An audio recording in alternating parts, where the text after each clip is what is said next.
Vamos a volver al tema de coerción, porque entiendo que ustedes también lo vieron en alguna otra asignatura. La definición nuestra no se contrapone con la que vieron ustedes en una asignatura, sino que solamente quiero complementar que nosotros, como organización política, como organización de comunidad, debemos propender a vivir siempre bajo el paraguas de la coerción. No debemos aceptar un régimen político, alguna autoridad que nos someta bajo la coacción. Cuando los regímenes pasan a ser coactivos, cuando son totalitarios, colegas. Y cuando yo o ustedes, por pensar distinto al régimen, por tener ideas que no son compatibles con lo que quiere la mayoría o con lo que quiere el régimen, en este caso, con que quiere la autoridad, ponemos en peligro nuestra vida. ¿Ya? Nosotros podemos tener ideas que son totalmente contrarias a la autoridad.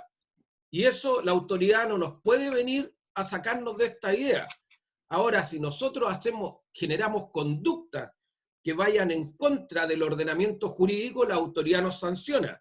Pero no generamos amenazas, si no generamos calumnias ni injurias, que están tipificados delictualmente, ¿cierto? A nosotros no nos debiera salir ni por curado. ¿Por qué? Porque estamos bajo el paraguas de la coerción, que es la posibilidad de sanción solamente si nosotros incumplimos la norma jurídica. La coacción para la organización de las comunidades nosotros debemos considerarla siempre ilegal. ¿Por qué? Porque la coacción supone que si a mí me están amenazando o a mí me están obligando a yo pensar y generar mi voluntad en un solo sentido, que es lo que quiere la autoridad. Si yo siento temor por vivir aquí en Chile, llega el día en que yo sienta temor por vivir aquí en Chile y por pensar diferente de la autoridad, eso es el sinónimo de coacción. Quiere decir que la autoridad, que el gobierno es un gobierno tiránico que nos pone en peligro la vida, situación que nosotros no debemos aceptar. ¿Ya? Entonces, siempre para la organización de las comunidades, la coerción va a ser legal y la coacción para, como forma de organización de comunidades, nosotros debemos considerarla ilegal. Diferente es la coacción que ustedes tienen en su cuaderno seguramente, que creo que ya han visto, si no lo han visto lo van a ver, que es el ejercicio de la fuerza actual e inminente que ejecuta la autoridad. Si un carabinero sorprende a alguien robando, ¿cierto? Y lo detiene, él claramente está ejecutando un acto coactivo, que es privarle su derecho y obligarlo a actuar de una forma. Esto es quitar que quede tranquilo o encerrarlo, que también es un acto coactivo. Esa coacción claramente es legal, pero es circunstancial, es casuística. Es porque el dominado se ha puesto en las circunstancias que hacen que el aparato opere sobre él. Pero nosotros, la gran masa de ciudadanos, no vivimos bajo un estado coactivo. Vivimos en un estado de derecho que es claramente coercitivo. Está la posibilidad del uso de la fuerza. ¿Cuándo se va a usar la fuerza? Cuando a mí me sorprenden, cuando una autoridad a mí me sorprende saliendo de la norma. Lo normal es que ahí se ponga el estado coactivo, ¿ya? Pero en la cotidianidad el Estado opera sobre todos nosotros como un ente coercitivo. ¿Ya? ¿Se entiende la diferencia?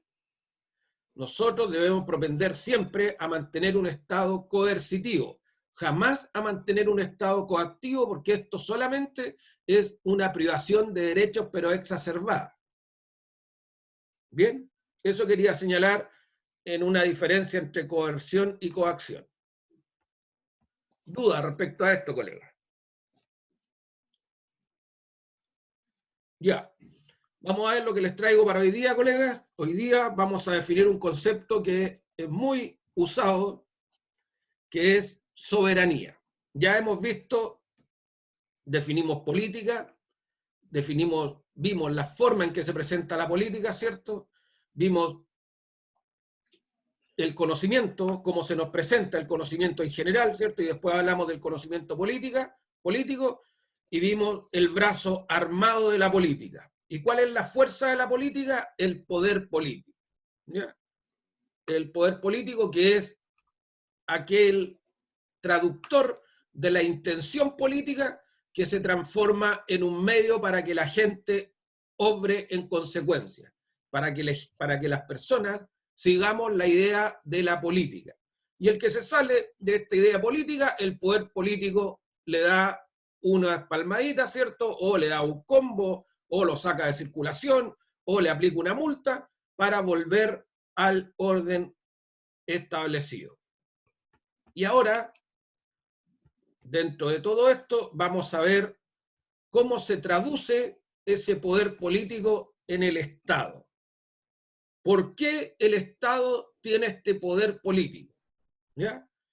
Y esto es porque los estados, muchos de los estados dentro del cual nosotros nos creemos uno, somos estados soberanos.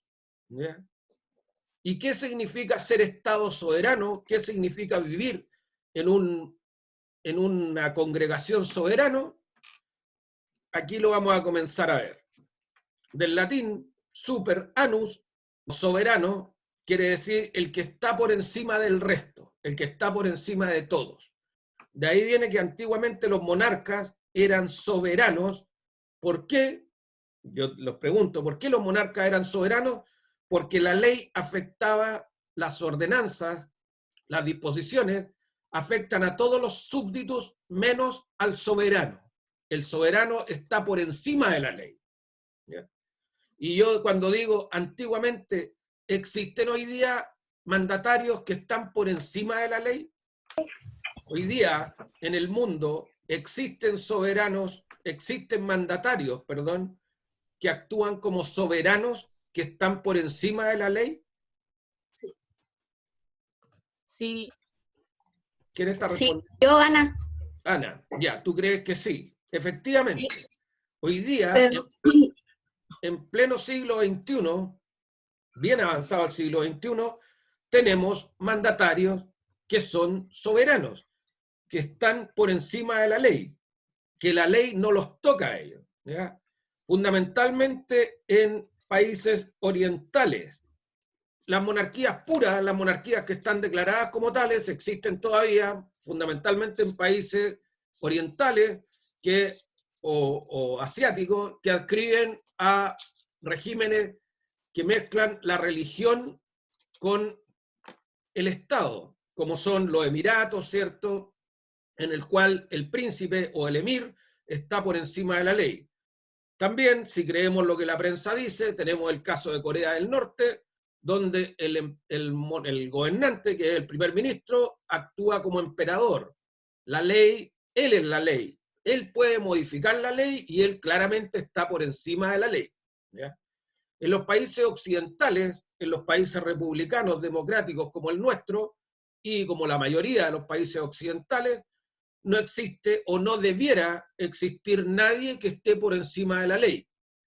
Yo le pregunto, el presidente hoy día, que es la máxima autoridad del gobierno y también del Estado, ¿debe cumplir la ley, Gerardo Adolfo?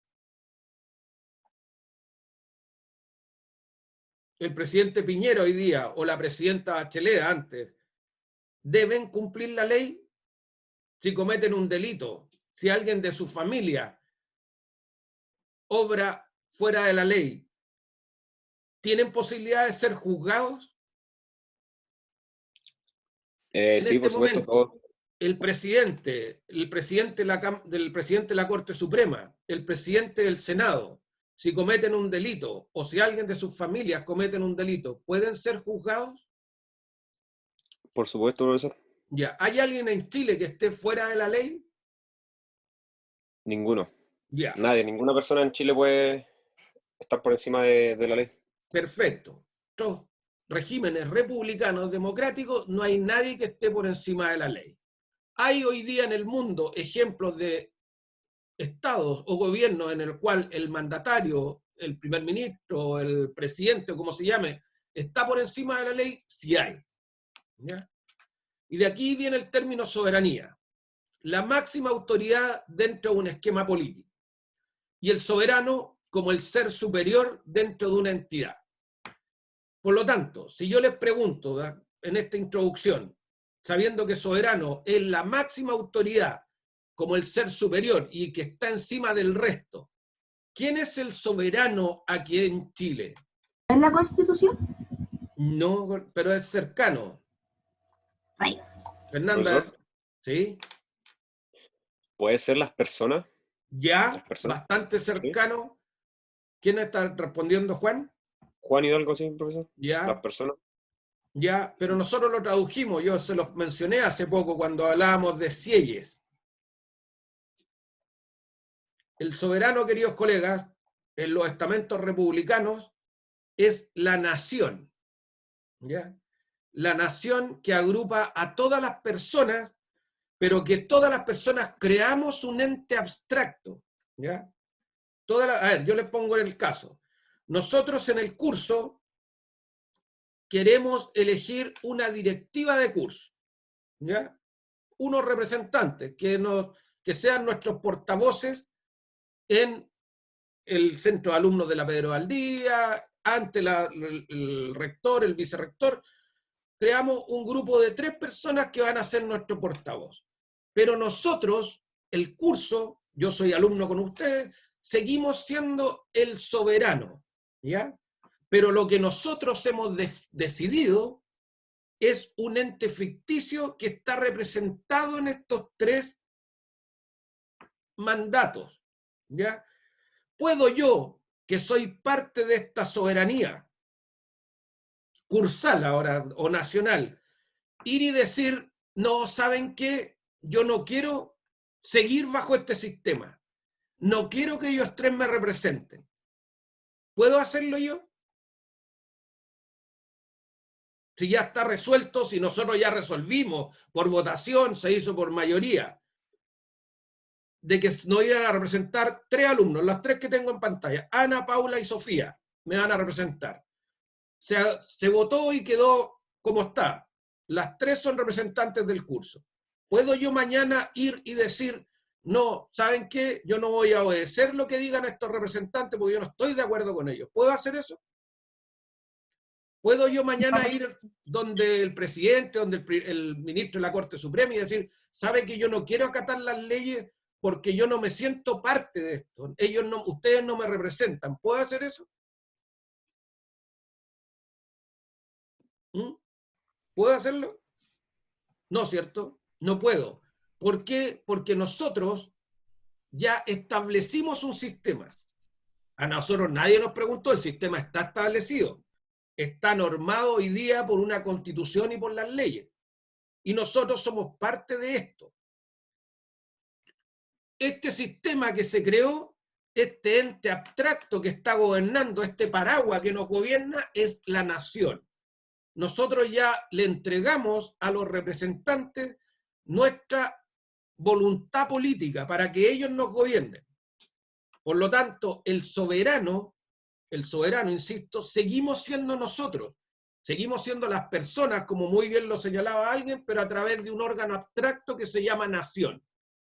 Si no existiera este órgano intermedio que es la nación, nosotros cualquiera podría decir, no, yo me salgo de esto.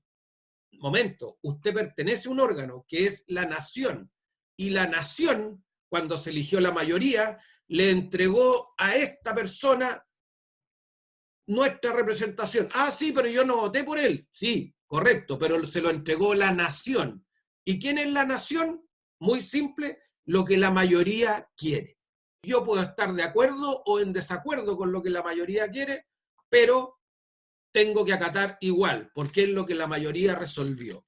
Y la nación es soberana. Ellos sí que son soberanos. Esta mayoría es la soberanía, lo que la gente, la mayoría quiere. ¿Se entiende? No hay nadie, ninguno, ni un parlamentario, ni un presidente, ni un primer ministro, que pueda atribuirse la soberanía. La soberanía es un ente abstracto que está reflejado por lo que la mayoría quiere. ¿Se entiende el concepto de soberanía? Entonces voy a volver a preguntar, que también lo hago en la evaluación. ¿Quién es el soberano para nosotros aquí en la República de Chile? ¿Quién es el único que está por encima de la ley? La nación. La nación. La nación, toda. Esa es la respuesta. ¿Ya?